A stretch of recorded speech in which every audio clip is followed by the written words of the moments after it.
EPFO SSA 2023 18 अगस्त 2023 shift 2 का जो exam हुआ है उसका एनालिसिस इस वीडियो में हम करने वाले हैं। आपको मैं अपना एक्सपीरियंस बताऊंगा, कैसा एग्ज़ाम था, कौन से सब्जेक्ट में किस तरह का लेवल आया था, इजी था, मॉडरेट था, कितने क्वेश्चंस अटेम्प्ट किए, ये सारी चीज़ें वीडियो में आपको बताने वाला हूँ और उससे आप भी सीख सकते हैं अगर आप EPFO SSA का एग्ज़ाम दे रहे हैं तो। ठीक, सबसे पहले बात करते हैं हम रीजनिंग की। तो रीजनिंग में देखिए, अगर रीजनिंग की हम बात करें तो हम ये सोच रहे थे कहीं ना कहीं SSC के लेवल का जो है प्रॉपर हमारा रीजनिंग का सेक्शन आएगा, बट जो हमारा रीजनिंग में जो हमारा लेवल आया वो SSC प्लस बैंक लेवल दोनों को अगर हम मर्ज कर दें तो ये हमारा रीजनिंग का सेक्शन रहा है इस बार SSA EPFO 2023 में। ठीक है, यानी कुछ क्वेश्चंस तो ऐसे आ गए जो आप देख के ही कर दोगे, पर कुछ क्वेश्चंस ऐसे आ गए जो काफ़ी लंबे लंबे थे, यानी 1 line, 2 line, 3 line, 4 line, 5 line, और फिर उसके जो ऑप्शंस थे, ऑप्शन में भी काफ़ी उन्होंने घुमा दिया, एक सही है या दो सही हैं या फिर दोनों सही हैं, इस तरह से करके उन्होंने काफ़ी उसको घुमा दिया और लंबा क्वेश्चन था, उसको अरेंज करने में ही हमें काफ़ी टाइम लग जा रहा था। और इसमें क्या था इस एग्ज़ाम में कि आप एक सेक्शन को स्किप नहीं कर सकते थे, यानी यू कांट स्किप, जो सेक्शन आपका खुला है पहले उसको ही आपको करना पड़ेगा। ठीक है, जैसे मेरा रीजनिंग का खुला तो मैंने पहले रीजनिंग को किया। अब मैं चाहूँ कि अगर दूसरे सेक्शन में चला दूँ, जैसे इंग्लिश में चला जाऊँ, मैथ में चला जाऊँ या फिर GS में चला जाऊँ, कंप्यूटर में चला जाऊँ, वो मैं कर ही नहीं सकता था।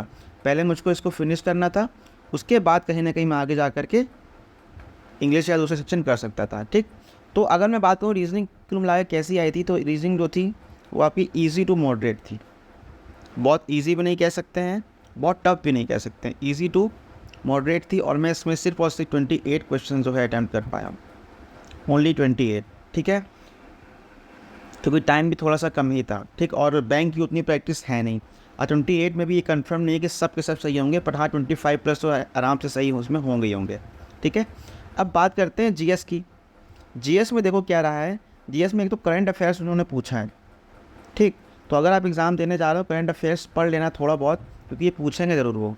ठीक, और अगर आपको बता दूँ, अगर आप SSC की तैयारी कर रहे हैं, अगर आप SSC की तैयारी कर रहे हैं तो फिर आप इसकी GS आराम से कर ले जाओगे, उसमें कुछ भी टफ़ नहीं था। अगर SSC की तैयारी कर रहे हो तो ऑब्वियस सी बात है आपको नॉलेज होगी हिस्ट्री के बारे में, जो भी GS के टॉपिक्स होते हैं, हिस्ट्री हो गया आपका, इकोनॉमिक्स हो गया आपका, ठीक है, जियोग्राफी हो गया आपका, ऐसे करके जितने भी आपके टॉपिक्स हैं, साइंस हो गया, वो सारे के सारे इसमें ऑब्वियसली आए थे। ठीक है, तो उतना डीप इसमें नहीं पूछा था, ऊपर ऊपर से पूछा था।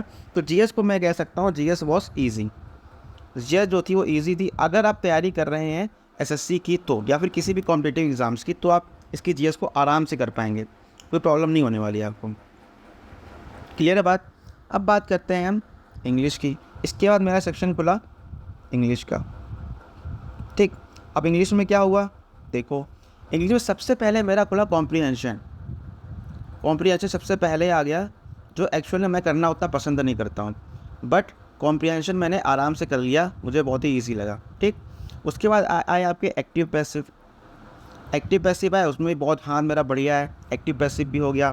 फिर डायरेक्ट इनडायरेक्ट आए, वो भी हो गए। कुल मिला के मुझे पेपर इंग्लिश का काफ़ी ईजी लगा। ठीक है, क्योंकि इंग्लिश में मेरा हाथ बढ़िया है। ठीक, उसके एरर्स आई। अब एरर में यहाँ पे न्यू चीज़ क्या थी, एरर में न्यू थिंग ये थी कि नो एरर का ऑप्शन ही नहीं था, no air option was not there, no air का तो ऑप्शन ही नहीं था भाई साहब उसमें। लेकिन इसे डरने वाली बात कोई नहीं है, क्योंकि एरर आप जब पढ़ रहे थे तो पढ़ते पढ़ते ही मुझे वो समझ में आ जा रहा था कि इसमें तो ये वाली एरर है, ये वाली एरर है। तो एरर को मैं बहुत ही ईजी बोल दूंगा यहाँ पे। अगर देखते ही आपको एग्जाम में समझ में आ जाए इसमें क्या एरर है, तो ऑब्वियस बात तो वो सेक्शन तो ईजी ही रहा होगा आपका। ठीक है, उसके बाद हम आते हैं क्लोज टेस्ट में। क्लोज टेस्ट के बाद खुले भाई साहब, क्लोज टेस्ट में क्या था, सबसे बड़ा खेल था वो कैप्स का। अगर वो कैप्स अच्छे से आती, क्लोज टेस्ट आराम से कर ले जाओगे, यही बात मैं शुरुआत से मानता था और यही चीज़ मेरे काम भी आई है। वो कैप्स में काफ़ी अच्छा हूँ, काफ़ी तैयारी करी है SSC की, पिछले ईयर्स के पेपर सॉल्व करें हैं, तो उससे मुझे बहुत ही फ़ायदा हुआ वो कैप्स में। प्लस ग्रामर तो अच्छी है ही, ओके, तो उसके अकॉर्डिंग मेरा वो कैप्स से लेकर के क्लोज टेस्ट सब कुछ हमारा बढ़िया हो गया। क्लियर बात। बाकी और भी अदर सेक्शन थे, तो अगर मैं इंग्लिश को कहूँ तो इंग्लिश जो थी आपकी वो मेरे अकॉर्डिंग मुझे ईजी लगी, मुझे वो काफ़ी ईजी लगी। क्लियर है बात। ओके रिपोर्ट है। चलो अब आते हैं मैथ के सेक्शन में, फिर आते हैं मैथ का सेक्शन। देखो मैथ का जो लेवल मैं बता रहा हूँ, मैथ मेरी उतनी अच्छी नहीं है टू बी वेरी फ्रैंक, लेकिन मैथ का लेवल मुझे काफ़ी अच्छा लगा। इवन मुझे ही नहीं, जितने लोगों से मेरी बात हुई है उन्होंने भी यही बताया है कि मैथ का लेवल जो था गुड था। ईजी नहीं कह सकते हैं इसको, सिर्फ कुछ क्वेश्चंस थे, सम क्वेश्चंस वर मॉडरेट, बस सिर्फ कुछ क्वेश्चंस ऐसे थे जो मॉडरेट आप कह सकते हो, ईजी भी नहीं कह सकते हो, अदरवाइज़ सारे के सारे क्वेश्चन बढ़िया लेवल के थे। क्लियर है बात, समझ में आ गई बात। तो मैथ जो था इतना ही इसके बारे में बता सकता हूँ, क्योंकि इतना कुछ खास मैं इसमें कर नहीं पाया हूँ। ठीक है, अब बात करते कंप्यूटर की। कंप्यूटर जो था उसमें बाइनरी वगैरह पता नहीं क्या क्या तो आया था, कंप्यूटर मैंने पढ़ा भी नहीं था, ऐसे देने चला गया था। कंप्यूटर मेरा ओके गया है। और अगर इसके लेवल की बात करें तो लेवल इसका मॉडरेट ही था। कंप्यूटर में आप तो जानते हो कैसे क्वेश्चन आपको करने हैं। अगर आप कंप्यूटर पढ़ना चाहते हो तो उसके लिए यूट्यूब में चैनल्स हैं काफ़ी, उसको आप फॉलो कर सकते हो। यहाँ पे कंप्यूटर आपको एसएससी के हिसाब से पढ़ाया जाता है। मैंने इसमें सिर्फ 8 क्वेश्चन अटैम्प्ट करे। ठीक है, आगे बात। तो ये था एनालिसिस ईपीएफओ का। उम्मीद कर रहा हूँ आपको समझ में आ गया होगा कि एग्ज़ाम का लेवल कैसा आया है। Reasoning, GS, English, computer, math, सारी चीज़ें आपको आराम से समझ में आ गई होंगी। अगर आप तैयारी कर रहे हैं तो थोड़ा सा रीजनिंग में थोड़ा सा और मेहनत करके जाइए और मैथ में थोड़ी सी मेहनत करने चाहिए। तो आपका ये फोकस किस किस सब्जेक्ट में करना है ज़्यादा, मेरे अकॉर्डिंग आपको फोकस करना चाहिए सबसे ज़्यादा मैथ में करना चाहिए, सबसे ज़्यादा मैथ में करना चाहिए। एंड उसके बाद आपको करना चाहिए रीजनिंग में, क्योंकि ये दोनों बहुत ही ज़्यादा स्कोरिंग सब्जेक्ट हैं। ठीक, और इंग्लिश का क्या है, देखो इंग्लिश में अगर आपको ग्रामर आपकी पहले से क्लियर होगी तो आप अच्छा कर लोगे, नहीं होगी तो एक दिन में आप कुछ कर नहीं पाओगे।